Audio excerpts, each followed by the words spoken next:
ꯃꯤꯌꯥꯝꯒꯤ ꯄ꯭ꯔꯦꯁꯔꯗꯒꯤ ꯑꯥꯒꯁ 24ꯗ ꯐꯝꯂꯒ ꯃꯤꯅꯤꯠ ꯈꯔꯗ ꯂꯣꯏꯁꯤꯟꯈꯤꯕ ꯑꯗꯨꯃꯛꯇꯤ ꯊꯣꯛꯀꯗꯕ ꯃꯥꯟꯗ꯭ꯔꯦ꯫ ꯐꯦꯕ꯭ꯔꯨꯋꯥꯔꯤ 29ꯗꯒꯤ 12ꯁꯨꯕ ꯑꯦꯁꯦꯝꯕ꯭ꯂꯤꯒꯤ 5ꯁꯨꯕ ꯃꯤꯐꯝ ꯐꯝꯅꯕ ꯀꯦꯕꯤꯅꯦꯠ ꯃꯤꯐꯝꯅ ꯋꯥꯔꯦꯞ ꯂꯧꯈ꯭ꯔꯦ꯫ ꯂꯩꯈꯤꯗ꯭ꯔꯕ ꯃꯣꯔꯦꯒꯤ ꯑꯦꯁꯗꯤꯄꯤꯑꯣ ꯆꯤꯡꯊꯥꯝ ꯑꯅꯟꯇꯀꯨꯃꯥꯔꯒꯤ ꯃꯆꯥꯅꯨꯄꯥꯗ ꯑꯦꯁꯤꯁꯇꯦꯟꯠ ꯁꯕ ꯏꯟꯁꯄꯦꯛꯇꯔꯒꯤ ꯄꯣꯁ ꯄꯤꯔꯒꯅꯤ꯫ ꯆꯠꯂꯤꯕ ꯀꯨꯝꯖꯥ 2023ꯒꯤ ꯑꯍꯥꯟꯕ ꯃꯤꯐꯝꯅꯤꯅ ꯒꯕꯔꯅꯔ ꯑꯅꯨꯁꯨꯌꯥ ꯎꯏꯀꯦꯅ ꯑꯦꯗ꯭ꯔꯦꯁ ꯇꯧꯒꯅꯤ꯫ ꯃꯃꯥꯡ ꯆꯍꯤꯒꯤ ꯃꯦ 3ꯗꯒꯤ ꯂꯦꯞꯇꯅ ꯆꯠꯊꯔꯛꯂꯤꯕ ꯇꯝꯊꯤꯔꯕ ꯂꯥꯟ ꯑꯁꯤꯅ ꯑꯣꯏꯍꯜꯂꯛꯂꯤꯕ ꯐꯤꯚꯝꯁꯤꯡꯒꯤ ꯃꯇꯥꯡꯗ ꯈꯟꯅꯅꯕ ꯌꯥꯎꯅ ꯂꯥꯟꯒꯤ ꯋꯥꯔꯣꯜꯁꯤꯡ ꯄꯨꯔꯛꯅꯕꯒꯤꯗꯃꯛ CPI ꯃꯅꯤꯄꯨꯔ ꯁ꯭ꯇꯦꯠ ꯀꯥꯎꯟꯁꯤꯜ, ꯏꯃꯥꯒꯤ ꯃꯩꯔꯥ ꯑꯃꯁꯨꯡ ꯇꯣꯉꯥꯟ-ꯇꯣꯉꯥꯟꯕ ꯂꯨꯞꯁꯤꯡꯅ ꯑꯦꯁꯦꯝꯕ꯭ꯂꯤ ꯃꯤꯐꯝ ꯄꯥꯡꯊꯣꯛꯇꯨꯅ ꯈꯟꯅꯒꯗꯕꯅꯤ ꯍꯥꯏꯕꯒꯤ ꯑꯀꯟꯕ ꯗꯤꯃꯥꯟ ꯇꯧꯔꯛꯂꯤꯉꯩ ꯆꯩꯔꯛꯇ ꯉꯁꯤ ꯆꯤꯐ ꯃꯤꯅꯤꯁꯇꯔ M. ꯕꯤꯔꯦꯟꯅ ꯄ꯭ꯔꯤꯁꯥꯏꯗ ꯇꯧꯗꯨꯅ ꯄꯥꯡꯊꯣꯛꯈꯤꯕ ꯁ꯭ꯇꯦꯠ ꯀꯦꯕꯤꯅꯦꯠ ꯃꯤꯐꯝꯅ 12ꯁꯨꯕ ꯃꯅꯤꯄꯨꯔ ꯂꯦꯖꯤꯁꯂꯦꯇꯤꯚ ꯑꯦꯁꯦꯝꯕ꯭ꯂꯤ ꯑꯁꯤꯒꯤ 5ꯁꯨꯕ ꯁꯦꯁꯟ ꯊꯥ ꯑꯁꯤꯒꯤ 29ꯗꯒꯤ ꯍꯧꯅꯅꯕ ꯋꯥꯔꯦꯞ ꯂꯧꯈ꯭ꯔꯦ꯫ ꯉꯁꯤ ꯂꯧꯈꯤꯕ ꯋꯥꯔꯦꯞꯀꯤ ꯃꯇꯨꯡ ꯏꯟꯅ ꯄꯥꯡꯊꯣꯛꯀꯗꯧꯔꯤꯕ ꯑꯦꯁꯦꯝꯕ꯭ꯂꯤ ꯁꯦꯁꯟ ꯑꯁꯤꯗꯤ ꯆꯠꯂꯤꯕ ꯆꯍꯤ 2023ꯒꯤ ꯑꯁꯤꯒꯤ ꯑꯍꯥꯟꯕ ꯃꯤꯐꯝ ꯑꯣꯏꯕꯗꯒꯤ ꯒꯕꯔꯅꯔ ꯑꯅꯨꯁꯨꯌꯥ ꯎꯏꯀꯦꯅ ꯑꯦꯗ꯭ꯔꯦꯁ ꯇꯧꯒꯗꯕꯅ ꯂꯥꯟ ꯀꯟꯁꯤꯜꯂꯛꯄ ꯇꯥꯟꯖꯥꯗ ꯀꯣꯀꯣꯃꯤ ꯑꯃꯁꯨꯡ ꯃꯤꯌꯥꯝꯅ ꯂꯧꯈꯤꯕ ꯋꯥꯔꯦꯞꯀꯤ ꯃꯇꯨꯡ ꯏꯟꯅ ꯑꯥꯒꯁ 28, 2023ꯗ ꯃꯃꯤꯡꯇꯒꯤ ꯑꯣꯏꯅ ꯃꯤꯅꯤꯠ ꯈꯔꯈꯛꯇꯃꯛ ꯐꯝꯂꯒ ꯁꯨꯔꯨ-ꯁꯨꯔꯨꯗ ꯂꯣꯏꯁꯤꯟꯈꯤꯕ ꯃꯤꯐꯝ ꯑꯗꯨꯃꯛꯇꯤ ꯑꯣꯏꯔꯣꯏꯗꯧꯔꯤ꯫ ꯑꯦꯁꯦꯝꯕ꯭ꯂꯤ ꯃꯤꯐꯝ ꯄꯥꯡꯊꯣꯛꯅꯕ ꯂꯧꯈꯤꯕ ꯋꯥꯔꯦꯞꯀ ꯂꯣꯏꯅꯅ ꯑꯇꯣꯞꯄ ꯋꯥꯔꯦꯞ ꯈꯔꯁꯨ ꯂꯧꯔꯦ ꯍꯥꯏꯅ ꯏꯝꯐꯥꯜ ꯁꯅꯥꯀꯩꯊꯦꯜꯗ ꯂꯩꯕ ꯃꯁꯥꯒꯤ ꯌꯨꯝꯗ ꯄꯥꯡꯊꯣꯛꯄ ꯄꯥꯎꯒꯤ ꯃꯤꯐꯝ ꯑꯃꯗ ꯂꯩꯉꯥꯛꯀꯤ ꯋꯥꯉꯥꯡꯂꯣꯏꯁꯨ ꯑꯣꯏꯔꯤꯕ ꯏꯟꯐꯣꯔꯃꯦꯁꯟ ꯃꯤꯅꯤꯁꯇꯔ ꯗꯥꯛꯇꯔ ꯑꯦꯁ. ꯔꯥꯖꯟꯅ ꯍꯥꯏ꯫ ꯉꯁꯤꯒꯤ ꯃꯤꯐꯝꯅ ꯂꯤꯁ꯭ꯠ ꯇꯧꯕ ꯑꯦꯖꯦꯟꯗꯥ 13 ꯑꯃꯁꯨꯡ ꯂꯤꯁ꯭ꯠ ꯇꯧꯗꯕ ꯑꯦꯖꯦꯟꯗꯥ 4 ꯄꯨꯟꯅ ꯑꯦꯖꯦꯟꯗꯥ 18 ꯄꯨꯊꯣꯛꯇꯨꯅ ꯈꯟꯅꯈꯤ꯫ ꯃꯤꯐꯝꯅ ꯈꯟꯅꯔꯕ ꯃꯇꯨꯡꯗ ꯂꯧꯈꯤꯕ ꯋꯥꯔꯦꯞꯁꯤꯡꯒꯤ ꯃꯅꯨꯡꯗ ꯑꯦꯁꯦꯝꯕ꯭ꯂꯤ ꯃꯤꯐꯝꯒꯤ ꯋꯥꯔꯦꯞ ꯑꯁꯤ ꯌꯥꯎꯕꯒ ꯂꯣꯏꯅꯅ ꯃꯅꯤꯄꯨꯔꯗ ꯂꯝꯒꯤ ꯃꯃꯤꯡ ꯊꯣꯟꯅꯤꯡꯕ ꯃꯑꯣꯡꯗ ꯄꯪꯊꯣꯟꯗ ꯊꯣꯟꯕ ꯌꯥꯗꯅꯕ Manipuri names of places bill ꯄꯨꯊꯣꯛꯅꯕꯒꯤ ꯃꯇꯥꯡꯗꯁꯨ ꯈꯟꯅꯔꯒ ꯀꯦꯕꯤꯅꯦꯠꯅ ꯑꯌꯥꯕ ꯄꯤꯔꯦ ꯍꯥꯏꯈꯤ꯫ ꯑꯇꯣꯞꯄ ꯋꯥꯔꯦꯞꯁꯤꯡꯗ Manipur state commission for women's rule 2024ꯁꯨ ꯈꯟꯅꯗꯨꯅ ꯑꯦꯄ꯭ꯔꯨꯞ ꯇꯧꯔꯦ꯫ ꯑꯗꯨꯒ ꯃꯅꯤꯄꯨꯔ ꯃ꯭ꯌꯨꯅꯤꯁꯤꯄꯥꯂꯤꯇꯤ ꯑꯦꯛꯠꯀꯤ ꯃꯇꯨꯡ ꯏꯟꯅ ꯄꯟꯆꯥꯌꯠꯁꯤꯡꯒꯤ ꯍꯦꯜꯊ ꯑꯣꯐꯤꯁꯥꯔ, ꯔꯦꯚꯤꯅ꯭ꯌꯨ ꯑꯣꯐꯤꯁꯥꯔ ꯑꯃꯗꯤ ꯏꯟꯖꯤꯅꯤꯌꯔꯤꯡ ꯑꯣꯐꯤꯁꯥꯔꯁꯤꯡ ꯁꯤꯁꯇꯦꯃꯦꯇꯤꯛ ꯑꯣꯏꯕ ꯃꯑꯣꯡꯗ ꯂꯩꯉꯥꯛꯅ ꯍꯥꯞꯅꯕ ꯋꯥꯔꯦꯞ ꯂꯧꯔꯦ ꯍꯥꯏꯈꯤ꯫ ꯃꯅꯤꯄꯨꯔꯗ ꯆꯠꯊꯔꯤꯕ ꯊꯧꯗꯣꯛꯁꯤꯡ ꯑꯁꯤ ꯂꯥꯏꯕꯛ ꯊꯤꯕꯅꯤ ꯍꯥꯏꯔꯗꯨꯅ ꯍꯟꯅ ꯁꯨꯅꯕ ꯑꯃꯗꯤ ꯏꯔꯥꯡ ꯑꯁꯤꯕꯨ ꯂꯥꯛꯁꯤꯟꯅꯕ ꯍꯣꯠꯅꯕꯗ ꯑꯆꯧꯕ ꯊꯧꯗꯥꯡ ꯂꯧꯔꯤꯕ ꯁ꯭ꯇꯦꯠ ꯐꯣꯔꯁ ꯑꯃꯗꯤ ꯀꯃꯥꯟꯗꯣꯁꯤꯡꯒꯤ ꯑꯣꯏꯅ ꯊꯥꯒꯤ ꯑꯦꯂꯥꯋꯦꯟꯁ ꯍꯦꯟꯒꯠꯄꯗ ꯉꯁꯤꯒꯤ ꯃꯤꯐꯝꯅ ꯑꯌꯥꯕ ꯄꯤꯔꯦ꯫ ꯀꯃꯥꯟꯗꯣꯁꯤꯡꯒꯤ ꯑꯣꯏꯅ ꯊꯥꯒꯤ ꯑꯦꯂꯥꯋꯦꯟꯁ ꯂꯨꯄꯥ 5,000 ꯄꯤꯔꯒꯅꯤ꯫ ꯑꯗꯨꯒ ꯈꯨꯗꯣꯡꯊꯤꯅꯤꯡꯉꯥꯏ ꯑꯣꯏꯕ ꯃꯐꯝꯗ ꯃꯊꯧ ꯄꯥꯡꯊꯣꯛꯂꯤꯕ ꯁ꯭ꯇꯦꯠ ꯐꯣꯔꯁꯀꯤꯅ ꯂꯨꯄꯥ 3,000 ꯄꯤꯔꯒꯅꯤ ꯍꯥꯏꯔꯤ꯫ BDF ꯄꯔꯁꯣꯅꯦꯜꯁꯤꯡꯅ ꯂꯧꯔꯤꯕ ꯑꯆꯧꯕ ꯊꯧꯗꯥꯡꯁꯤꯡꯕꯨ ꯁꯛꯈꯪꯂꯗꯨꯅ ꯃꯈꯣꯏꯒꯤ ꯁꯔꯚꯤꯁ ꯑꯁꯤ ꯃꯊꯪ ꯆꯍꯤ 2025ꯒꯤ ꯃꯥꯔꯆ 18 ꯐꯥꯎꯕ ꯁꯥꯡꯗꯣꯛꯄꯗꯁꯨ ꯀꯦꯕꯤꯅꯦꯠꯅ ꯑꯌꯥꯕ ꯄꯤꯔꯤ꯫ ꯃꯁꯤꯒꯤ ꯃꯊꯛꯇ ꯃꯣꯔꯦꯗ ꯃꯊꯧ ꯄꯥꯡꯊꯣꯛꯂꯤꯉꯩꯗ ꯀꯨꯀꯤ ꯃꯤꯂꯤꯇꯦꯟꯠꯁꯤꯡꯅ ꯍꯥꯠꯈꯤꯕ ꯑꯃꯗꯤ ꯃꯅꯤꯄꯨꯔꯒꯤꯗꯃꯛ ꯊꯋꯥꯏ ꯀꯠꯈ꯭ꯔꯕ ꯃꯣꯔꯦꯒꯤ SDPO ꯑꯣꯏꯔꯝꯕ ꯆꯤꯡꯊꯥꯝ ꯑꯅꯟꯇꯀꯨꯃꯥꯔꯒꯤ ꯃꯆꯥꯅꯨꯄꯥ CH ꯑꯕꯤꯟꯗ꯭ꯔꯣ ꯃꯅꯤꯄꯨꯔ ꯄꯨꯂꯤꯁ ꯗꯤꯄꯥꯔꯠꯃꯦꯟꯠꯗ ꯑꯦꯁꯤꯁꯇꯦꯟꯠ ꯁꯕ ꯏꯟꯁꯄꯦꯛꯇꯔ ASI ꯑꯣꯏꯅ ꯑꯦꯄꯣꯏꯟꯠꯃꯦꯟꯠ ꯄꯤꯕꯗꯁꯨ ꯑꯌꯥꯕ ꯄꯤꯔꯤ꯫ ꯑꯗꯨꯒ ꯍꯣꯝ ꯗꯤꯄꯥꯔꯠꯃꯦꯟꯠꯀꯤ ꯃꯈꯥꯗ ꯂꯩꯈꯤꯗ꯭ꯔꯕ CH ꯑꯅꯟꯇꯀꯨꯃꯥꯔꯒꯤ ꯏꯃꯨꯡꯗ ꯂꯤꯕꯔꯦꯂꯥꯏꯖ ꯄꯦꯟꯁꯟ ꯄꯤꯅꯕꯁꯨ ꯋꯥꯔꯦꯞ ꯂꯧꯔꯦ ꯍꯥꯏꯈꯤ꯫ ꯑꯗꯨꯒ ꯃꯅꯤꯄꯨꯔꯗ ꯊꯣꯛꯂꯤꯕ ꯂꯥꯟ ꯑꯁꯤꯅ ꯃꯔꯝ ꯑꯣꯏꯗꯨꯅ ꯂꯩꯈꯤꯗ꯭ꯔꯕ ꯃꯤꯑꯣꯏꯁꯤꯡꯗ ꯄꯤꯕ ꯑꯦꯛꯁ ꯒ꯭ꯔꯦꯁꯤꯌꯔꯁꯤꯡ ꯑꯁꯤꯗ ꯃꯅꯤꯄꯨꯔꯗ ꯂꯥꯛꯇꯨꯅ ꯃꯊꯧ ꯄꯥꯡꯊꯣꯛꯂꯤꯕ CFPF ꯑꯥꯔꯃꯤ ꯑꯃꯗꯤ ARꯁꯨ ꯀꯣꯟꯁꯤꯟꯗꯨꯅ ꯄꯤꯔꯒꯅꯤ ꯍꯥꯏꯔꯤ꯫ ꯉꯁꯤꯒꯤ ꯃꯤꯐꯝꯅ ꯂꯧꯈꯤꯕ ꯑꯇꯣꯞꯄ ꯋꯥꯔꯦꯞꯁꯤꯡꯒꯤ ꯃꯅꯨꯡꯗ SSAꯒꯤ ꯃꯈꯥꯗ ꯑꯦꯗꯨꯀꯦꯁꯟ ꯂꯣꯏꯁꯪꯒꯤ ꯁ꯭ꯇꯥꯐ ꯑꯃꯗꯤ ꯑꯣꯖꯥ 742 ꯂꯧꯕ, ꯂꯥꯟꯅ ꯁꯣꯛꯍꯜꯂꯕ ꯂꯧꯐꯝ ꯑꯃꯗꯤ ꯂꯧꯃꯤꯁꯤꯡꯒꯤ ꯀꯝꯄꯦꯟꯁꯦꯁꯟ ꯑꯍꯥꯟꯕ ꯐꯦꯖꯒꯤ ꯑꯣꯏꯅ ꯂꯧꯃꯤ 3,483ꯗ ꯄꯤꯅꯅꯕ ꯑꯦꯄ꯭ꯔꯨꯞ ꯇꯧꯕ ꯑꯃꯁꯨꯡ ꯁꯦꯟꯐꯝ ꯑꯁꯤꯒꯤꯗꯃꯛ ꯂꯨꯄꯥ ꯀꯔꯣꯔ 18.91 ꯀꯥꯏꯊꯣꯛꯄꯗꯁꯨ ꯑꯌꯥꯕ ꯄꯤꯈꯤ꯫ ꯀꯝꯄꯦꯟꯁꯦꯁꯟꯒꯤ ꯁꯦꯟꯐꯝ ꯑꯁꯤ ꯆꯥꯗ 40ꯅ ꯂꯧꯃꯤꯗ ꯄꯤꯔꯒ ꯆꯥꯗ 20ꯅ ꯂꯧꯄꯨꯗ ꯄꯤꯒꯗꯕꯅꯤ ꯍꯥꯏꯈꯤ꯫ ꯄꯟꯕ ꯌꯥꯕꯗꯤ ꯂꯥꯟ ꯅꯪꯂꯕ ꯌꯦꯜꯍꯧꯃꯤ ꯃꯩꯇꯩꯁꯤꯡꯅ ꯑꯦꯁꯦꯝꯕ꯭ꯂꯤ ꯃꯤꯐꯝ ꯄꯥꯡꯊꯣꯛꯇꯨꯅ ꯀꯨꯀꯤ ꯂꯝꯍꯦꯟꯕꯁꯤꯡꯅ ꯇꯥꯜꯂꯛꯂꯤꯕ ꯁꯦꯄꯔꯦꯠ ꯑꯦꯗꯃꯤꯅꯤꯁꯇ꯭ꯔꯦꯁꯟꯒꯤ ꯃꯥꯌꯣꯛꯇ ꯋꯥꯔꯦꯞ ꯂꯧꯔꯒ ꯌꯨꯅꯤꯌꯟ ꯂꯩꯉꯥꯛꯀꯤ ꯂꯨꯆꯤꯡꯕꯁꯤꯡꯗ ꯊꯥꯒꯗꯕꯅꯤ ꯑꯃꯁꯨꯡ ꯃꯈꯣꯏꯅ ꯇꯧꯔꯛꯂꯤꯕ ꯁꯨ ꯂꯧꯊꯣꯛꯀꯗꯕꯅꯤ ꯍꯥꯏꯕꯒꯤ ꯗꯤꯃꯥꯟ ꯇꯧꯔꯤꯕꯅꯤ꯫ ꯃꯍꯥꯔꯥꯁꯇ꯭ꯔꯗ ꯂꯦꯝꯅ ꯃꯍꯩ ꯇꯝꯍꯟꯒꯅꯤ ꯄꯨꯈꯤꯕ ꯅꯨꯄꯥꯃꯆꯥ 5 ꯑꯣꯠ-ꯅꯩꯕꯤꯔꯝꯕꯗꯒꯤ ꯔꯦꯁꯀ꯭ꯌꯨ ꯇꯧꯔꯨꯔꯦ꯫ ꯂꯦꯝꯅ ꯃꯍꯩ ꯃꯁꯤꯡ ꯇꯝꯍꯟꯒꯅꯤ ꯍꯥꯏꯗꯨꯅ ꯊꯥꯖꯍꯜꯂꯒ ꯃꯅꯤꯄꯨꯔꯗꯒꯤ ꯄꯨꯈꯤꯕ ꯑꯉꯥꯡ ꯅꯨꯄꯥꯃꯆꯥ 5 ꯃꯍꯥꯔꯥꯁꯇ꯭ꯔꯒꯤ ꯅꯥꯁꯤꯛꯇ ꯂꯩꯕ ꯁ꯭ꯔꯤ ꯁ꯭ꯋꯥꯃꯤ ꯅꯥꯌꯥꯔꯟ ꯏꯪꯂꯤꯁ ꯃꯤꯗꯤꯌꯝ ꯁ꯭ꯀꯨꯜꯗ ꯇꯝꯊꯤꯅ ꯑꯣꯠ-ꯅꯩꯕ ꯑꯃꯗꯤ ꯐꯨꯕ ꯆꯩꯕꯤꯕꯒꯤ ꯃꯊꯛꯇ ꯑꯉꯥꯡ ꯑꯃꯒꯤꯗꯤ ꯖꯨꯕꯥꯗ ꯏꯌꯔꯒꯟꯅ ꯐꯥꯎꯕ ꯀꯥꯞꯁꯤꯟꯗꯨꯅ ꯁꯣꯛꯍꯜꯂꯝꯕꯗꯒꯤ ꯔꯤꯁꯀ꯭ꯌꯨ ꯇꯧꯔꯛꯂꯒ ꯉꯁꯤ ꯃꯈꯣꯏꯒꯤ ꯑꯍꯜ ꯂꯃꯟꯁꯤꯡ ꯀꯧꯔꯒ ꯈꯨꯠꯁꯤꯟꯅꯈ꯭ꯔꯦ꯫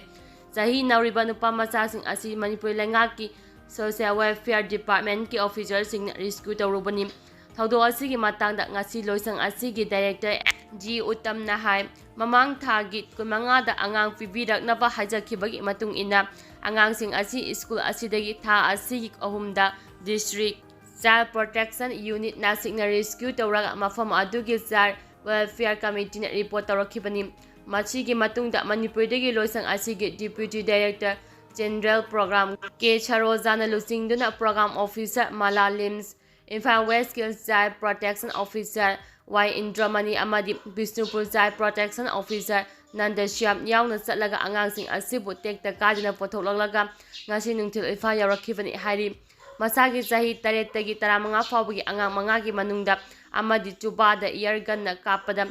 ꯄꯥꯟꯕꯅꯤ ꯍꯥꯏꯕꯒꯤ ꯁꯣꯛꯄꯒꯤ ꯃꯐꯝ ꯂꯩꯔꯝꯈꯤ꯫ ꯑꯉꯥꯡ ꯑꯃꯅ ꯐꯣꯡꯗꯣꯔꯛꯄꯒꯤ ꯃꯇꯨꯡ ꯏꯟꯅ ꯃꯉꯣꯟꯗꯁꯨ ꯁ꯭ꯀꯨꯜ ꯑꯗꯨꯒꯤ ꯃꯦꯅꯦꯖꯔꯅ ꯅꯣꯡꯃꯩꯅ ꯐꯥꯎꯕ ꯅꯝꯗꯨꯅ ꯇꯥꯊꯤ ꯇꯥꯑꯣꯏꯅ ꯇꯧꯏ ꯑꯃꯗꯤ ꯐꯨꯕꯤ ꯆꯩꯕꯤ ꯍꯥꯏꯔꯤ꯫ ꯑꯉꯥꯡꯁꯤꯡ ꯑꯁꯤꯅ ꯐꯣꯡꯗꯣꯔꯛꯄꯗ ꯃꯈꯣꯏꯕꯨ ꯂꯥꯏꯔꯤꯛ ꯂꯦꯝꯅ ꯇꯝꯍꯟꯒꯅꯤ ꯍꯥꯏꯅ ꯄꯨꯕꯤꯔꯕꯁꯨ ꯂꯥꯏꯔꯤꯛꯇꯤ ꯅꯤꯡꯊꯤꯖꯅ ꯇꯥꯛꯄꯤ ꯇꯝꯕꯤꯗꯦ꯫ ꯃꯈꯣꯏꯅ ꯃꯃꯥꯡꯒꯤ ꯀꯨꯝꯖꯥ 2019ꯒꯤ ꯗꯤꯁꯦꯝꯕꯔꯒꯤ ꯑꯍꯥꯟꯕ ꯆꯌꯣꯜꯗ ꯃꯅꯤꯄꯨꯔ ꯊꯥꯗꯣꯛꯄ ꯃꯇꯝꯗ ꯑꯉꯥꯡ ꯅꯨꯄꯤ ꯃꯆꯥ ꯀꯨꯟꯂꯣꯝ ꯌꯥꯎꯅ ꯄꯨꯟꯅ ꯃꯈꯣꯏ 90ꯃꯨꯛ ꯑꯣꯏꯈꯤ꯫ ꯑꯗꯨꯕꯨ ꯈꯔ ꯑꯗꯨꯗꯤ ꯒꯨꯖꯔꯥꯠꯇ ꯄꯨꯈꯤ ꯍꯥꯏꯕꯒꯤ ꯄꯥꯎ ꯇꯥꯈꯤ꯫ ꯑꯇꯣꯞꯄ ꯑꯉꯥꯡ 50ꯔꯣꯝꯁꯨ ꯅꯧꯍꯧꯅꯅ ꯄꯨꯁꯤꯟꯅꯕꯒꯤ ꯊꯧꯔꯥꯡ ꯇꯧꯕ ꯂꯩꯔꯤ ꯍꯥꯏꯔꯤ꯫ ꯑꯉꯥꯡꯁꯤꯡ ꯑꯁꯤꯒꯤ ꯑꯍꯜ ꯂꯃꯟꯁꯤꯡꯅ ꯐꯣꯡꯗꯣꯔꯛꯄꯗꯗꯤ ꯂꯦꯝꯅ ꯃꯍꯩ ꯇꯝꯍꯟꯒꯅꯤ ꯍꯥꯏꯔꯕꯁꯨ ꯃꯈꯣꯏꯒꯤ ꯐ꯭ꯂꯥꯏꯠ ꯇꯤꯀꯦꯠ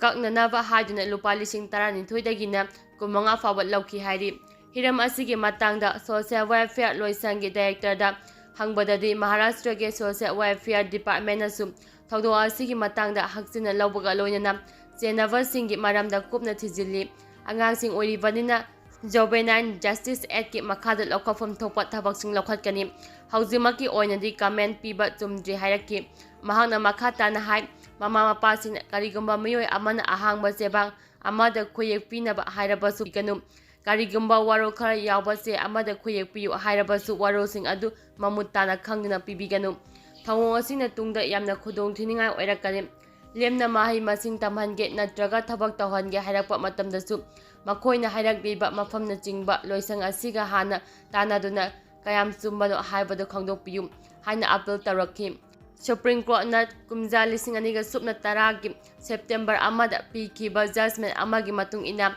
ꯁ꯭ꯇꯦꯠ ꯑꯃꯗꯒꯤ ꯑꯃꯗ ꯆꯍꯤ 12ꯒꯤ ꯃꯈꯥꯗ ꯂꯩꯕ ꯑꯉꯥꯡꯁꯤꯡ ꯃꯍꯩ ꯃꯁꯤꯡ ꯇꯝꯅꯕꯒꯤꯗꯃꯛ ꯊꯥꯕꯗ ꯑꯊꯤꯡꯕ ꯊꯝꯕ ꯂꯩꯈ꯭ꯔꯕꯅꯤ ꯍꯥꯏꯔꯛꯈꯤ꯫ ꯑꯃꯔꯣꯝꯗ Manipur commission of protection of child ꯔꯥꯏꯠꯁꯀꯤ ꯆꯦꯌꯔꯄꯔꯁꯟ ꯀꯦ ꯄ꯭ꯔꯗꯤꯞ ꯀꯨꯃꯥꯔꯅ ꯉꯁꯤ ꯊꯣꯛꯈꯤꯕ ꯆꯦꯔꯣꯜ ꯑꯃꯗ ꯃꯅꯤꯄꯨꯔꯒꯤ ꯃꯄꯥꯟꯗ ꯂꯥꯏꯔꯤꯛ ꯇꯝꯕ ꯊꯥꯈꯤꯕ ꯑꯉꯥꯡꯁꯤꯡꯒꯤ ꯑꯀꯨꯞꯄ ꯃꯔꯣꯜ, ꯃꯍꯩꯁꯪꯒꯤ ꯌꯥꯎꯅ ꯃꯈꯣꯏꯅ ꯍꯧꯖꯤꯛ ꯂꯩꯔꯤꯕ ꯃꯐꯝꯁꯤꯡꯒꯤ ꯃꯇꯥꯡꯗ ꯃꯃꯥ ꯃꯄꯥ, ꯑꯍꯜ ꯂꯃꯟ, ꯑꯦꯖꯦꯟꯁꯤ ꯑꯃꯗꯤ ꯑꯣꯔꯒꯅꯥꯏꯖꯦꯁꯟꯁꯤꯡꯅ ꯊꯥ ꯑꯁꯤꯒꯤ 13 ꯐꯥꯎꯕꯒꯤ ꯃꯅꯨꯡꯗ ꯀꯃꯤꯁꯟꯗ ꯄꯤꯁꯤꯜꯂꯛꯅꯕ ꯈꯪꯍꯟꯈ꯭ꯔꯦ꯫ ꯅꯣꯇꯤꯁ ꯑꯁꯤꯒꯤ ꯃꯇꯨꯡ ꯏꯟꯅ ꯆꯍꯤ 19 ꯁꯨꯗ꯭ꯔꯤꯕ ꯑꯉꯥꯡꯁꯤꯡꯕꯨ ꯑꯇꯣꯞꯄ ꯁ꯭ꯇꯦꯠꯇ ꯃꯍꯩ ꯇꯝꯕ ꯊꯥꯅꯕꯒꯤꯗꯃꯛ ꯆꯥꯏꯜ ꯋꯦꯜꯐꯦꯌꯔ ꯀꯃꯤꯇꯤꯅ ꯍꯥꯟꯅ ꯚꯦꯔꯤꯐꯤꯀꯦꯁꯟ ꯇꯧꯒꯗꯕꯅꯤ ꯍꯥꯏꯔꯤ꯫ ꯑꯅꯟꯠ ꯀꯨꯃꯥꯔ ꯃꯔꯗꯔ ꯀꯦꯁꯀꯤ ꯃꯦꯟ ꯑꯦꯀ꯭ꯌꯨꯖ 2 ꯖꯦꯜꯗ ꯊꯥꯖꯤꯟꯈ꯭ꯔꯦ꯫ ꯍꯧꯈꯤꯕ ꯑꯣꯛꯇꯣꯕꯔ 22ꯒꯤ ꯑꯌꯨꯛꯇ ꯀꯨꯀꯤ ꯃꯤꯂꯤꯇꯦꯟꯠꯁꯤꯡꯅ ꯅꯣꯡꯃꯩꯅ ꯀꯥꯞꯇꯨꯅ ꯍꯥꯠꯈꯤꯕ ꯃꯇꯝ ꯑꯗꯨꯒꯤ ꯃꯣꯔꯦꯒꯤ ꯑꯦꯁ.ꯗꯤ.ꯄꯤ.ꯑꯣ ꯆꯤꯡꯊꯥꯝ ꯑꯅꯟꯠ ꯀꯨꯃꯥꯔ ꯃꯤꯍꯥꯠꯀꯤ ꯃꯥꯌꯣꯛꯇ ꯄꯨꯂꯤꯁꯅ ꯂꯧꯈꯠꯄ ꯀꯦꯁꯀ ꯃꯔꯤ ꯂꯩꯅꯅ ꯃꯦꯟ ꯑꯦꯀ꯭ꯌꯨꯖꯅꯤ ꯍꯥꯏꯗꯨꯅ ꯐꯥꯔꯒ ꯄꯨꯂꯤꯁ ꯀꯁꯇꯗꯤꯗ ꯊꯝꯂꯛꯈꯤꯕ ꯅ꯭ꯌꯨ ꯃꯣꯔꯦ ꯋꯥꯔꯗ ꯅꯝꯕꯔ 9ꯗꯒꯤ ꯐꯤꯂꯤꯞ ꯒꯥꯏꯈꯣꯂꯥꯜ ꯈꯣꯡꯁꯥꯏ ꯆꯍꯤ 43, ꯑꯄꯣꯛꯄ ꯂꯩꯈꯤꯗ꯭ꯔꯕ ꯃꯥꯛꯁ ꯈꯣꯡꯁꯥꯏ ꯑꯃꯁꯨꯡ ꯀꯦ ꯃꯣꯡꯁꯥꯡ ꯈꯨꯜꯒꯤ ꯆꯤꯐ ꯍꯦꯝꯈꯣꯂꯥꯜ ꯃꯥꯇꯦ ꯆꯍꯤ 35, ꯑꯄꯣꯛꯄ ꯂꯩꯈꯤꯗ꯭ꯔꯕ ꯑꯣꯠꯈꯨꯂꯨꯟ ꯃꯥꯇꯦꯕꯨ ꯉꯁꯤ ꯁ꯭ꯄꯦꯁꯤꯌꯦꯜ ꯖꯖ NIA ꯏꯝꯐꯥꯜ ꯋꯦꯁꯠꯅ ꯖꯨꯗꯤꯁꯤꯌꯦꯜ ꯀꯁꯇꯗꯤꯗ ꯔꯤꯃꯥꯟꯗ ꯇꯧꯈ꯭ꯔꯦ꯫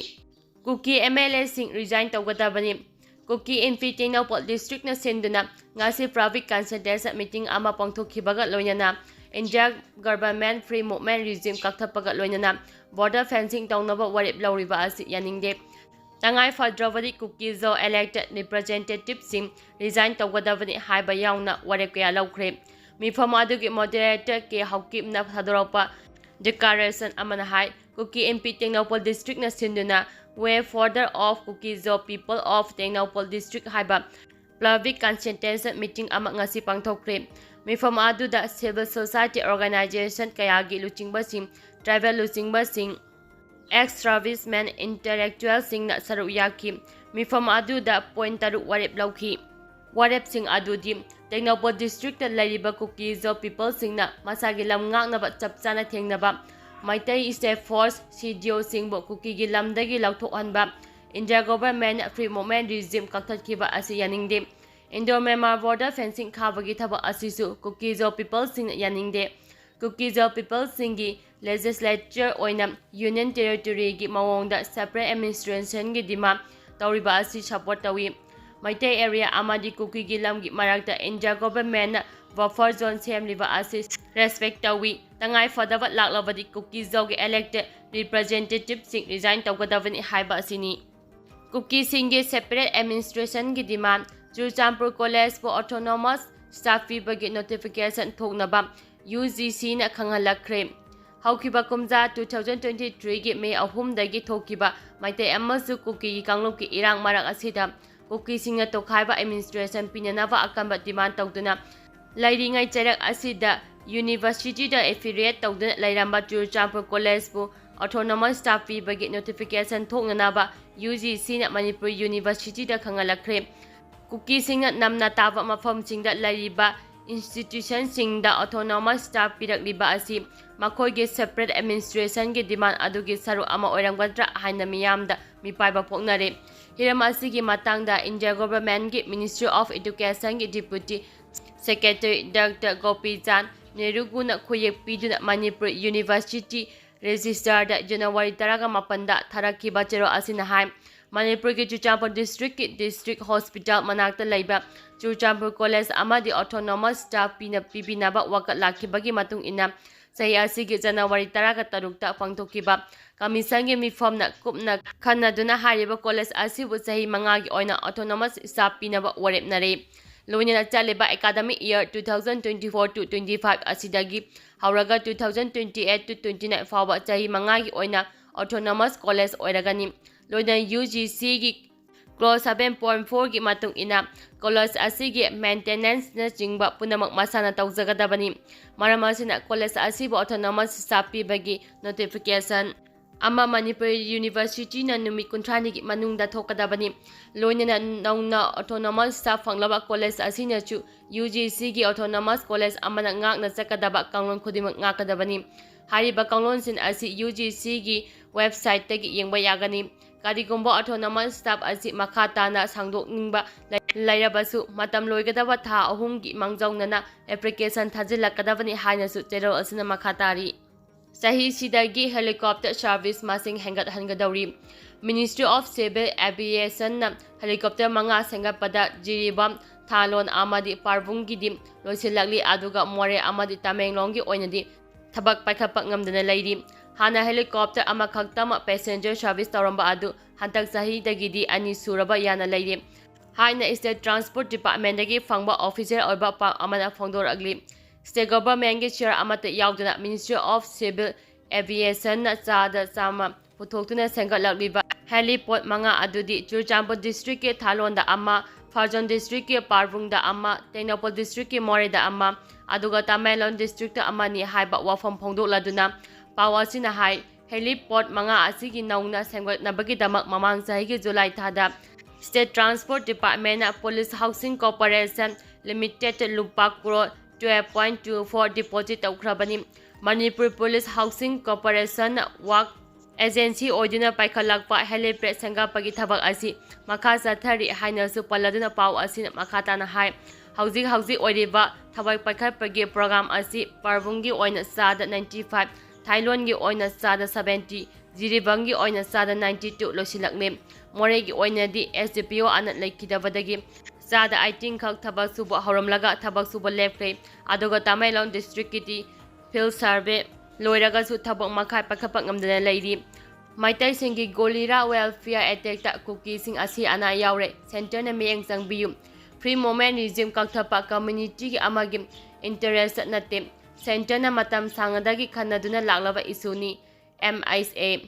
ꯃꯃꯥꯡ ꯆꯍꯤ 2023ꯒꯤ ꯅꯕꯦꯝꯕꯔ ꯊꯥꯗ ꯂꯥꯜꯍꯧꯂꯨꯞ ꯑꯃꯒ ꯄꯤꯁ ꯑꯦꯀꯣꯔꯗ ꯁꯥꯏꯟ ꯇꯧꯅꯈꯤꯕ ꯑꯁꯤꯅ ꯁ꯭ꯇꯦꯠ ꯑꯁꯤꯗ ꯍꯧꯖꯤꯛ ꯊꯣꯛꯂꯤꯕ ꯀꯥꯡꯂꯨꯞꯀꯤ ꯏꯔꯥꯡ ꯑꯁꯤꯗ ꯌꯥꯝꯅ ꯁꯥꯊꯤꯅ ꯆꯩꯊꯦꯡ ꯄꯤꯔꯦ꯫ Meitei Kuki Zo tribal singi mathakta chathaba Guerrilla Warefare attackta Kuki kaya asi ana nangle maram asina hirem asida center na Mityeng Changbiyu haina Churchampuda based tauba indigenous tribal leaders forum gi leaders Ministry of Home Affairs ki officers singa unaba amada phongdokre haukiba yum sakaisa numita indigenous tribal list ki Lucifer Singh aduga MSA ki official singa unakiba aduda center na free movement regime kakthalagan haribasi yaningde haibagi wafam phukatki adubo center ki maikaitigi free movement regime kakthapagi fireb asi akaknaba group amakaki interest yumpham oiraga tawbanati issue ase center na matam sangadagi khanaduna laklabani haina phongdokrakre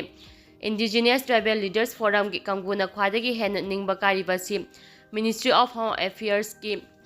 official singa unabada free movement regime kaktatanaba taksingkrabasu wari sanaba adugi nongambada Union Home Minister Amit Shah na India amasu Myanmar anigi marakta free movement regime agreement sign tawnakiba adu cancel tawragani haina center na warep lawre haina phongdorakiba asini indigenous tribal leaders forum ki maikaitagi Union Home Ministry ga official singa unabada Kuki Zoge tribal singi mathakta Guerrilla Warefare attack chatharakpa asina maram oiraga kampopi lamka Lota tribal manga hatkre Urkulda su village volunteer ahum hatkre maram aduna Kuki Zo singi oiba tongamba legislature ama leizaba union territory ama lingba pami haibagi wafam taksilamki lonina moredegi state amado sing lauthopagi tangai fadabasu lei haibagi wafam kaya taksilamki wafam sing aduda Union Home Minister gi maikaitigi dima sing adu makok thongba sing dak pukhatuna khanagi habagi wafam thamlakki electric tara chelaga sengke truck amana police ki gari thongairamle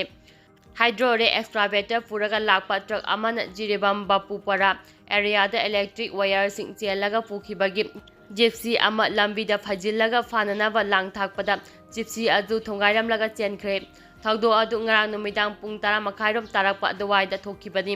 truck aduna jirebangi papupara area gi electric tara sing chelaga thada lamki maduna maram oiraga khudakta maimutki thagdo adu bu uhoba miyamna police ta wakatpada truck adu fananaba Lakipur ward number 9 gi area da laiba lamlong kaitel yoramdaida police na gypsy ama lambi thakchinduna thamki adu bu truck aduna gypsy adu amuk thongairamlaga samu punbi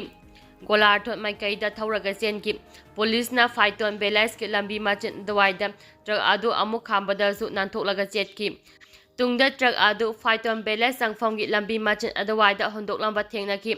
driver du di chenkre company gi mine haiba ama gari du dagi fagat khre